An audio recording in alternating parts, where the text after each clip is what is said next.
আজ শুক্রবার, আজ জুমাবার।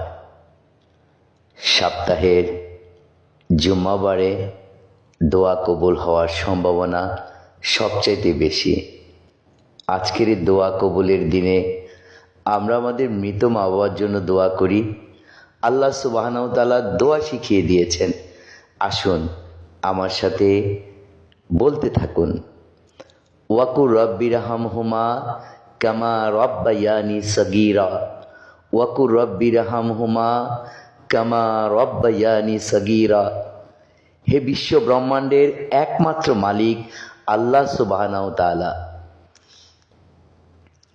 পৃথিবীতে যিনারা আমাদেরকে অতি আদর যত্নে মানুষ করেছেন, লালন পালন করেছেন, আজ তিনারা আপনার কাছে চলে গেছেন। হে আল্লাহ, ওনারা পৃথিবীতে আমাদেরকে যেভাবে লালন পালন করেছেন, আদর যত্ন করেছেন, আপনি তাদেরকে তার চাইতে উত্তমভাবে লালন পালন করুন। আমিন। ওয়াখির দাওয়ানা ওয়ানিল হামদুলিল্লাহি রাব্বিল আলামিন।